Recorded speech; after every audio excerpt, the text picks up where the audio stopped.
Welcome to another episode of the Operator's Table with me, your host, Chris Morgado. So let's get into today's episode. Today, we're very lucky and privileged to have Autumn with us, someone whose journey and insights I'm really excited to dive into. So before we jump in, tell us, Autumn, where are you calling from? I'm calling from Hardy Coffee Company. This is one of our 4 locations. Fantastic. And just for our listeners, where is your business based? Which location, which state? Yeah, we're in Omaha, Nebraska, so right in the middle of the country. So are you a big fan of the Oracle of Omaha? I've followed him my whole life, so we're pretty proud of him and here in Omaha. Is there a particular lesson of Buffet or Berkshire that you've actually used in business? I think Warren Buffett tends to invest in things that are real products, things that you handle and use, and I love that about our business, that it's coffee and it's baked goods and it's actual product that you're handing over to a customer and sharing physical space with them. Yeah, that's interesting because in this age of kind of AI and digital world Hmm. and the virtual world, I think we're all craving for experiences and community. And out Hmm. there, I guess that RD Coffee, which we'll come to know a little bit more about, it's actually something that offers something tangible to the community, which is awesome. Can you just tell us a little bit more about you and what you do so the listeners have a better understanding exactly the ethos behind what you do? Sure. Actually started the bakery piece of our business first. That was back in 2010. And so at the time, we were just subleasing from what was then Aroma's Coffee House down in the Old Market district of Omaha. And so about a year and a half into that journey, the owner of the coffee shop approached me to see if he'd be interested in buying the coffee shop too. And so started my journey down the coffee path. And so opened up a second location in the Benson neighborhood about a year and a half after that. We started roasting in 2015, initially just for our own shops, but we also now offer wholesale coffee to other restaurants and coffee shops and people that want to serve a great product to their customers. We opened another location, the one that I'm in right now, in 2018, and then a drive-through only location in 2021. And so it was at that time that my husband actually came on the business part-time to help oversee the construction of that project. And we liked working together so much that he actually came on full-time the year after that. So since then, he really oversees the operations of our business, the brick and mortar, the shop managers, and I focus more on sales and marketing and all things that relate to our roasting and bakery scene. So that's quite, I suppose, an entrepreneurial journey that you've been through. Our listeners are actually always fascinated by the journey that an entrepreneur has gone. Mhm. So for you, let's take us back on a journey, maybe starting at your early adulthood. What was the spark? What made you think, yes, I'm gonna do this, and this is the space I'm gonna go into, and the niche that you went to? Mhm. What's that journey? What are the dots that connects everything for you? Yeah, I just don't know that there's any more authentic way to bring people together than around really good food and really good coffee. And so my entire childhood was spent around good food in my parents' kitchen and with my grandmas making food. And I just thought that I loved the idea of entrepreneurship and business, that you could create something that didn't exist before. And for me, the way I wanted to make a mark on our community was through food and beverage. And so I ended up going to college for business and learned all of the things from the professionals there, and then moved back to Omaha in 2009. And yeah, the idea was just to work in the industry for a while. And so I worked in a small bakery and then had the opportunity to actually purchase that bakery much sooner than expected. It opened up faster than I thought it would. And then you learn all the things you don't know. Yeah, for sure. It's like the school of hard knocks, right? In Oh, reality, you yeah. learn much more. So I guess for people that want to start a business, sometimes they hesitate or they overplan and they never really kind of take the leap. For you, what was the trigger? What was that moment that gave you the confidence to take the leap? What made it for you? What this is it. I'm doing it. I think it was just the opportunity. It was the goal to open my own coffee shop and bakery someday. And when I was in the midst of working inside of one, I think that it was, first of all, discovering that I loved it as much as I thought I would. So I always encourage people that want to start their own business to spend time working in the industry before they actually start their own. I think there's people that romanticize food and beverage, but have never actually worked an 80-hour week on their feet. And so, like, do that while you're an employee for someone else before you go all in with your own life to do that. But even though the plan did not go as I had anticipated when I was laying out my dreams, there was just an opportunity to step into it a few years sooner, and to numbers made sense at the time. And so it was a combination of this is what I want, but also this is the time and place that it seems to be working. That makes a lot of sense.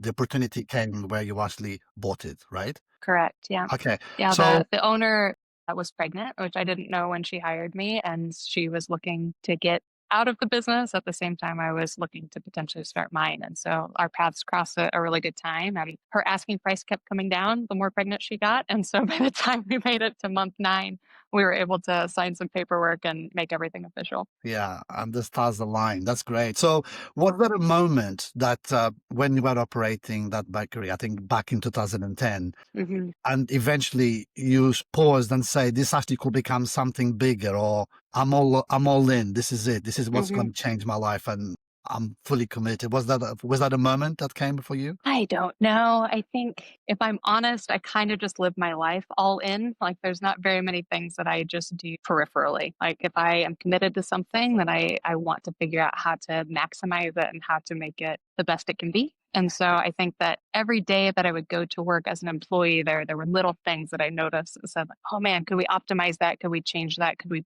publish that? Could we reach more customers that already like what we're doing if they just knew about it? And so I think spending time when I had no responsibilities for that part of it, but just thinking about how it could be better when the opportunity came to actually implement those things, it just felt like I had already been preparing for that moment.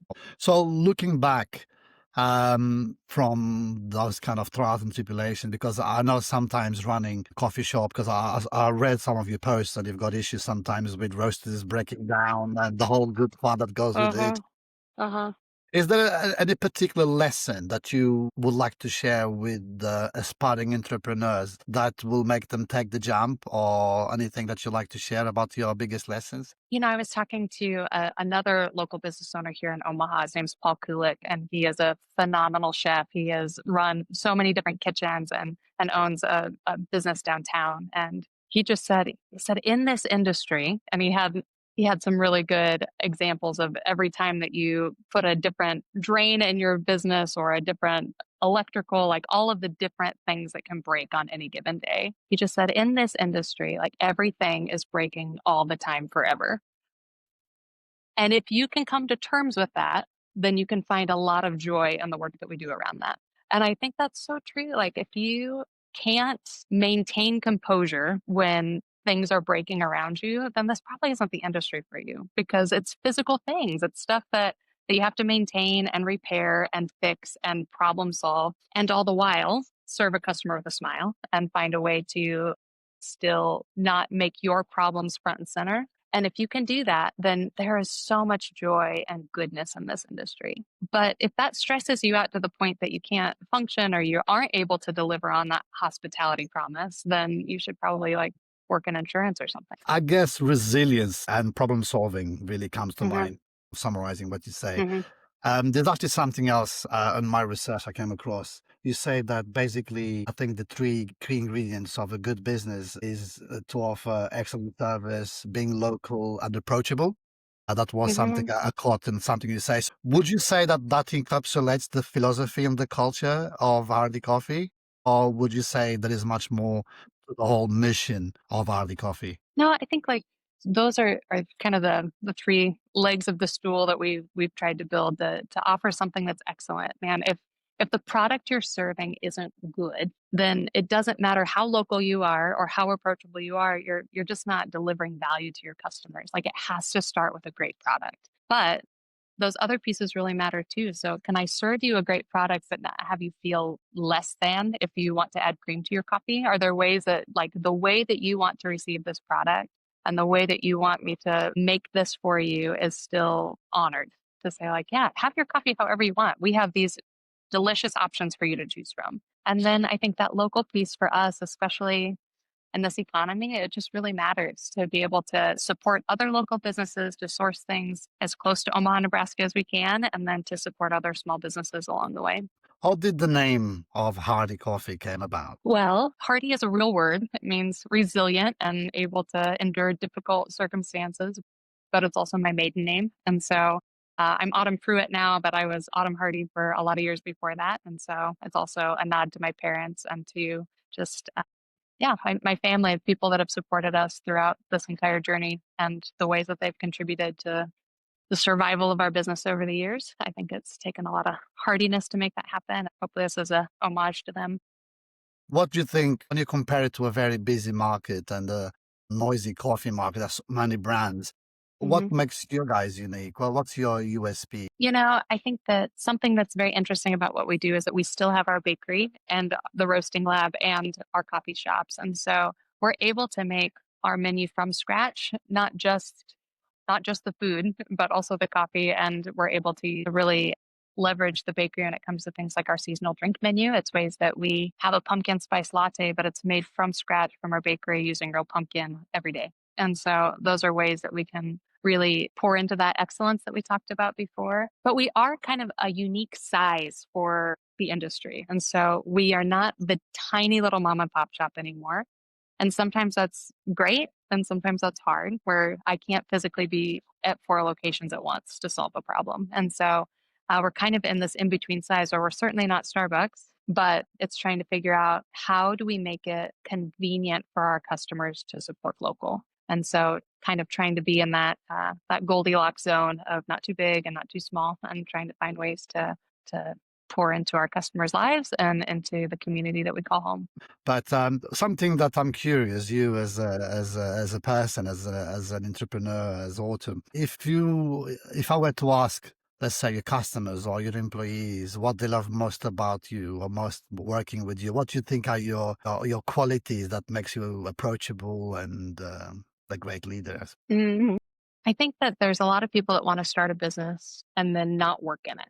I want to start a business so I can sell it so I can do the next thing. And the way that we approach Hardy Coffee Company is that we want to build a business that we're part of, that we are involved in every day, that we are in the trenches with our people doing work next to them as much as possible. And so that doesn't mean we're not tired. I think that after 15 years, like there's days where we think there's probably easier ways to make a paycheck. But I would say that our team sees us doing the work with them, that there's nothing in this business that we feel like we're above the work.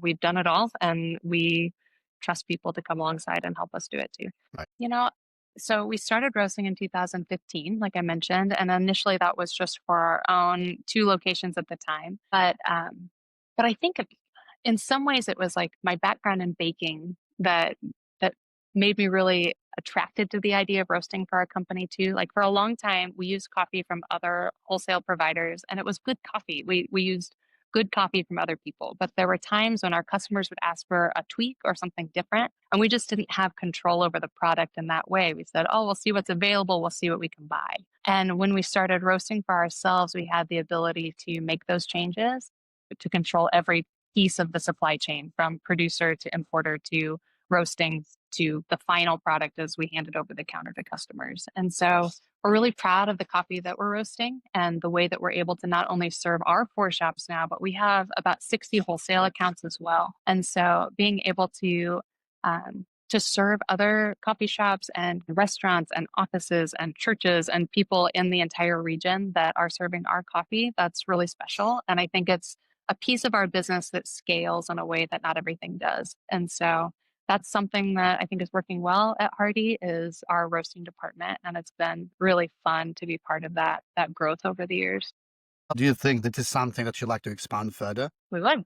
Yeah, I think that for us, like that is our desire for our main mode of growth moving forward. Like we don't necessarily want a Hardy coffee on every street corner. I think that and we don't want a franchise. I think that there's just things that we've decided like we don't want to grow like that. And with roasting, it's a way that we can empower our wholesale partners to serve excellent coffee with confidence. And we can help them with training and development and to hold their hand as they walk through like those first years of entrepreneurship sometimes. And to be the kind of partner we wish we would have had in the early years of business. So coffee ships well. It's something where we can send it all over the state. We can send it all over the country. And it's a way that we would love to continue growing. That's awesome. That's awesome. So on the flip side, what one area that you think has been quite tricky or time consuming to manage? Yeah, I all things cost of goods.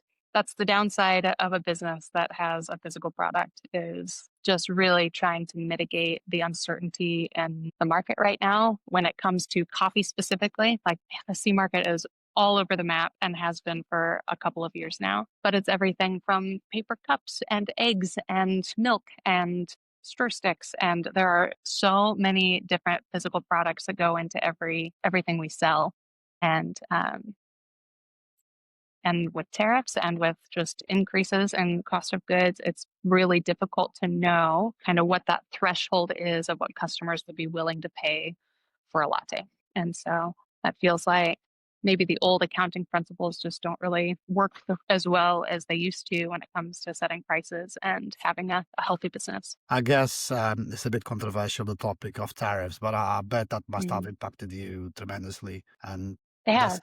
difficult to mitigate against. But I guess when it comes to a point when you're offering value, I think the message has to be done via your marketing that you're offering quality and that people, when they find quality, they're willing to pay, I guess, a premium for that. So it's about positioning, I suppose. Yeah, it's interesting. Earlier this year, we tasted so many different coffees from importers and producers all around the world that say, man, if tariffs go up to 50% in Brazil, like they did, like what are the other options? How do we let's taste coffee from like just from all over the map and a variety of different points, like on the specialty coffee scale.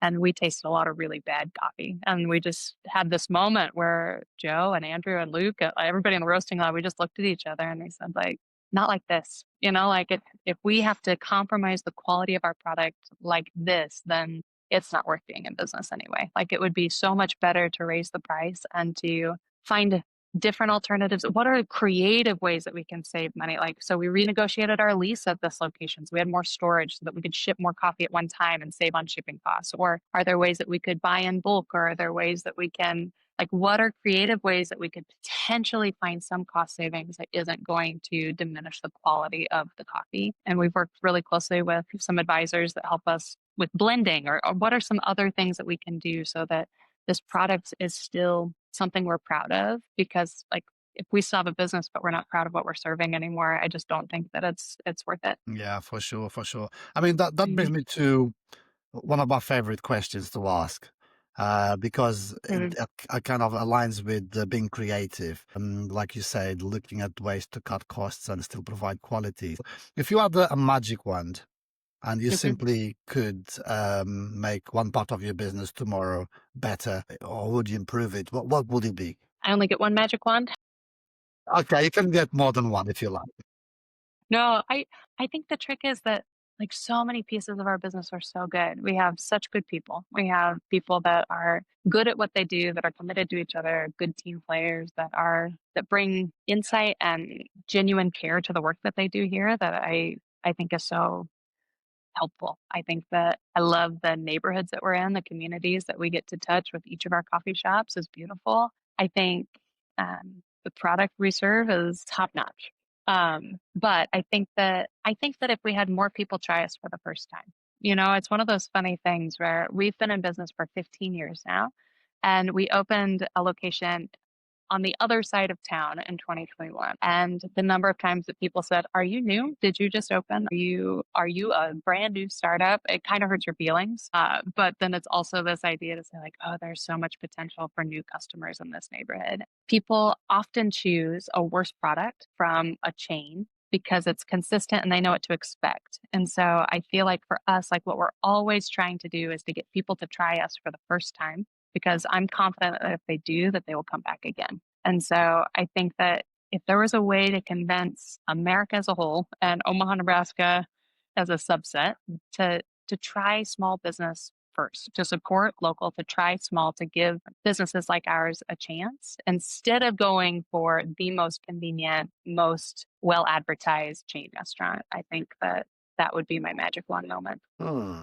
And I don't want people to support us out of pity. I don't want you to like give a small business pity vote because you think that like we want to earn it, but to try those small businesses for your first time. And then we have the potential to earn your business to keep coming back. That's interesting. So, when it comes to getting the word out Mhm. about the coffee, both for your B2C and your wholesale, how do you go about communicating what you offer? You know, we have done a lot of word of mouth, a lot of grassroots things that act like word of mouth. So I think social media kind of counts in that way when it comes to unpaid advertising. Like we have a really robust Instagram and Facebook account, trying to be more active on LinkedIn. We have an actual salesperson in our roasting lab. Hannah's been on our team for 5 years now. She was a shop manager that then stepped into that role. So she's in networking groups and going out into the community to meet new people and to continue being the face of the company in those spaces, and does training in all of our wholesale accounts. We are tiptoeing into some like actual ad spend when it comes to like maybe some YouTube commercials or some of those things. We launched an app this last summer, and so trying to figure out a way that people can know that exists. It means that I think we might need to do more video and ways that we reach people that don't know about us yet. But we have a marketing team, Jamie Backstrom and Pam Holman. Pam was an English teacher for a lot of years. She worked in our bakery and she like writes copy for all of our social media now. Jamie has been on our team for a long time and is the mastermind behind all of the visuals that you see. And then we work together to try and get the culture that we experience and the messages that we want out to the world. Okay. So, of all the things you've been trying in marketing, what's your most effective channel so far? Honestly, it's our email newsletter. I know that's kind of old school, and that's one of those things that it doesn't feel sexy. But for us, social media is a really good way to raise brand awareness and to let people know that you exist. But if you actually want to see something happen when it comes to revenue, it feels like that happens through our email newsletter more often. So we can talk about a new coffee on social media and we don't sell any. And then you send an email on Tuesday at 11 a.m. and all of a sudden you start getting dings from the online store that people are actually putting it in their cart and they're buying it and they're sending it to someone they love. And so I think that Amy Porterfield is famous for saying like not to build on rented land, I think is the way that she says it. Like you don't actually own the customers on social media, but if you can curate a really robust email list, these are people that you can reach out to and hopefully want to hear from you whenever you have a promotion or whenever there's something new to tell them about. So, I mean, we have just over 12,000 emails on our email list, and those are people that we reach out to a couple times a week and tell them what's new and different ways that they can find something that they'd love on our menu. I guess email marketing is so powerful, but I think the golden market for you, I suppose, will be to get more people into the email and newsletter, which Hmm. means having more people visiting your stores. And I think Hmm. that's where I guess maybe a little bit of where the gap is, Hmm. which is quite interesting. I mean, if there was a part of the business that you could delegate, which is actually under your command at the moment, or you could automate, what would it be? Delegate or automate. I think the delegating would probably be all the things that actually have nothing to do with my business that I still chase every day. I mean, it's so funny the amount of work that you spend filing paperwork and doing things with property taxes and responding to email like employment verification information from people that worked for you 4 years before. Like there's these little interruptions that come as you're working on actual projects that move the needle that at this point I don't necessarily have someone that I delegate those things to. And so it's easy to be constantly interrupted while you're chasing important things with other things that are kind of important but very urgent. I understand. And I'd like to touch about now around partnerships because I know for you, partners are very important. It's like the blood of your business. You've got the importers, you've got the partners, you've got the farmers. So when you think of partnerships, what do you think are the key ingredients that forms a great business partnership? I mean, it feels so cliche, but I think it's trust. I think it's to say like, man, I trust that you'll show up and be as helpful as you possibly can be when I am in crisis. And I also trust that you can trust that I will do everything I can to just not make your life more complicated than it needs to be. Like I will do my best to have appropriate lead times when I place an order, that I will that I will not ask silly questions, but like I don't want to make your life more difficult than it needs to be. But I think there's ways that we can help each other if we're really paying attention to ways that we can be more powerful together.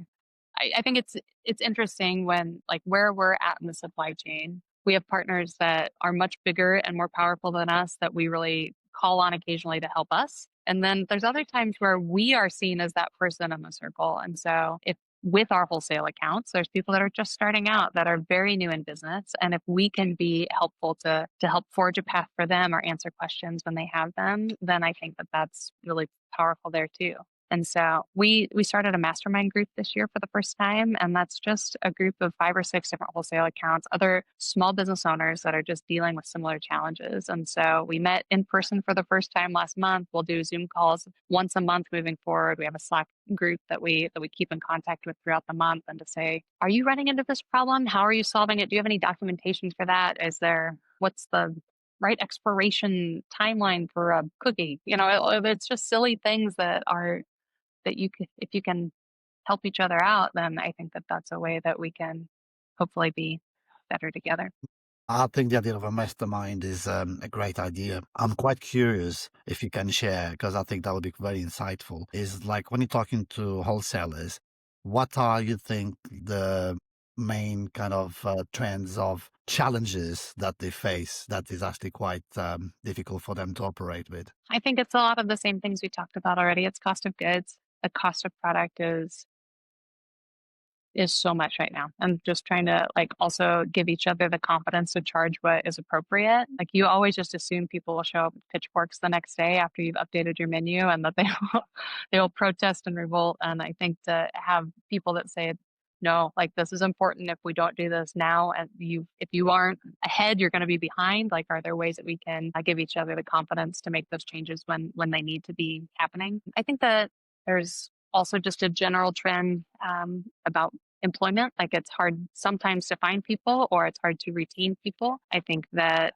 cost of labor is also something that's gone up significantly over the last few years. And so all of those things are chipping away at the bottom line. And I think that most small business owners put themselves very last. And so it's tricky when you are trying to be really good for your people, but sometimes the business isn't good for you. And so it's trying to figure out what that balance is so that you can do it for the long haul. That's good advice there. We touched about cost of labor and cost of goods. Is there any other measure shifts you're noticing as well in your space lately, other than those that you think it will have either a positive or negative impact in your business? Yeah, I think that we're trying to figure out consumer spending this year. It feels again like every piece of the supply chain seems to be affected in 2025 in a way that I haven't necessarily seen. And so I think the hard part about our industry is that every talking head says like if your money is tight at home, like coffee is the first thing to cut in your budget. It's like one of those things where we are selling something that is not essential. And so how do you come to terms with that and then find the people that are still your ideal customers, even as like their buying behavior is changing? That's a tricky one. I think customer expectations, I suppose, are changing. Do you find that there are any kind of other trends like technology or Mhm. other kind of customer behavior that is affecting how coffee industry operates? Yeah, and I think that's part of why we launched an app this last year. I think it's tricky because you can dig your heels in and just assume that all technology is out to get you and that it's bad, or you can be thoughtful and say which of these things would actually make the life of our employees and the life of our customers better. And so the app felt like something that would help us make supporting local more convenient. Like that was the whole idea. And I had to do a little internal wrestling along the way. Like, is this selling out? What will people say? Do they think that we're like in line with these other types of businesses now? And it turns out that people were just really happy. And so I think that for our customers, it's a way that they can place orders ahead of time. It's a way they can customize it. It's a way they can place an order for their entire office with a click of a button in a way that you just wouldn't do if you walked into a coffee shop or drove through a drive through. Like you're going to set a speaker box and list 20 drinks. And so if there's a way that we can use technology to make our customers' life easier and our employees' life more efficient. And like that's a win. And so it took a lot of lifting to get that to the caliber that we wanted that app to be before we launched, and a lot of testing and a lot of money invested up front just to make sure that it was working properly before we went live. But we are, when was that? It was middle of July that we launched. So we're a few months in now and we're starting to see that flywheel effect take hold. And it's encouraging. I think that we work with a company called Craver. And so they have launched a few of these different apps for other food and beverage businesses across the country. They're based out of Vancouver. And yeah, and so it integrates with our point of sale. It's something it creates a seamless like reward system for our customers. It's a way that we had a membership program and now that is situated in the app. And so it really should make people's lives more convenient. And so that felt like a bet worth taking. You mentioned that technology can provide, I suppose, a venue to offer service. Do you see technology uh, kind of providing you with efficiencies in your operations or other ways to make the food and beverage industry more successful? Yeah. Yes. We're doing our very best to have those in every department in a variety of different ways. And so whether that's Phobesoft, which is a way that we can have like P&Ls for each department and each location, like that's been very helpful. Whether that's Blue Cart, which is like an online ordering platform for our wholesale, where our customers can go online anytime, day or night, and place an order instead of having to call or send an email. If those are some predictive things that we're doing where we put in our inventory and we're able to see how many roasts it will take to fulfill these orders by Thursday, like that's very helpful. So we use quite a few different types of technology across the business. We have a guy on our team named Rob Blackford, and he has been wildly helpful in this process. His background is actually in tech. He lived in Nashville for a long time and ended up selling his business that was in tech to move to Omaha. And so he worked in our bakery for a little while. And I think he walked past our table a few different times when I was struggling with the app build. And he said, I think I could be helpful here. And so he jumped in to help us do that and has been cleaning up a lot of our tech and systems along the way. So everything from implementing one password just to streamline like just the way that we're logging into devices across multiple companies, like that's been really helpful. And just trying to clean up all of those things so that we have fewer liabilities and that we can focus on the things that really matter. So if growth for you, Barley Coffee, was guaranteed, what would you invest in first? Would it be people, systems, or marketing?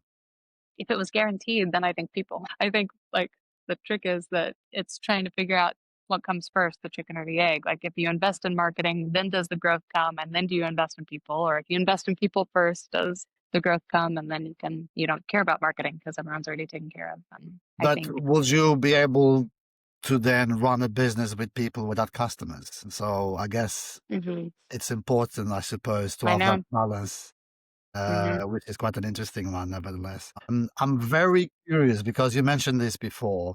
I mean, 15 years is 15 years. It's like a big chunk of hmm one's life to be committed, to be driven, to come to work every day. So, what keeps you passionate about what you do throughout this journey for you? It's the people. I know that that's such a cliche answer, but it is. I think part of why my husband and I are so committed to still being on the front lines, whether that's behind the coffee counter or it's being like the voice on social media and actually engaging with customers there, whether it's doing training with new hires or with our wholesale accounts. Like if you just do the work with that's disconnected from the customers, then you forget why you're doing it. Like you just miss the magic of the actual handoff at some point. And so it matters to be, um, it matters with the people that you're serving. And so whether that's your employees or your customers, that's the thing that's kept us going over the years. Yeah, also, I have 3 kids now, and I mean, it's pretty crazy when you think back to when we started and I had no kids and pretty different schedule in life. And so I think that there's a piece of it too to say, man, how do we integrate them into the business? How do we show them what's possible? How do we encourage them to chase their dreams? And I think most of the time that's by doing it yourself. so are they still learning how to make lattes and are they improving their mopping skills? They sure are. Yeah. So I have a 9, 7, and 1 year old. And so the greatest surprise of my life is how much I enjoy being a mom. It's been fun I and wa- good. And yeah. Yeah, congrats on the third one. A bit thank late, you. but I wasn't aware of it. It's And quite all right. I guess just to kind of bring it to a close, where do you see RD Coffee in the next 12, 18 months? What is your vision? Or even longer term, if you want to go that far, if you want. Great question. I feel like so much of the time in this last year, it's been just a grind. And I know some of that is because I am also raising a very fresh child and trying to figure out what that looks like. But I think so much of the time, it's we've accomplished a lot in 2025, but we have not stopped long enough to look up to see the progress. I think like it's a so I think in another 12 to 18 months, I would like to have enough cushion that we could take a very deep breath and look back and say, we did it. We're a year past that year that felt exceptionally difficult, and we still have four thriving businesses that are serving customers every day. Our app has now 10,000 users, and we have another 20 wholesale accounts, and we're able to serve party copy to all of these people to help provide rhythm and ritual in their days and to hopefully have a little bit more of that in ours too. So I guess this brings us to the end of this podcast. Tim, it's been a great pleasure. Thanks you for sharing your story and your insights with us today. So if someone listening wants to connect or learn more, can they find more about you? I mean, feel free to drop socials, business address, thing that the audience you think would like to know more about your mission and Arty Coffee. Yeah, if you check us out on our website, it's hardycoffee.com. And so that has everything from information about our wholesale or our app, as well as a way that you can just order online or sign up for a subscription for coffee that gets delivered to your doorstep every single month. And so it's a way to support local without having to think about it. But if you're more of an Instagram or Facebook user, it's also Hardy Coffee Co. And so you can find us there and follow along with our seasonal drink launches and things that we think are funny on any given day. That was an awesome conversation. Thanks for pulling up a chair at the operator's table. If you enjoyed today's episode, follow us wherever you listen or podcast and share it with someone who loves hearing real stories from real operators. Today's guest was Autumn from RD Coffee. I'm Chris Morgado. Thanks for listening and see you all at the next table.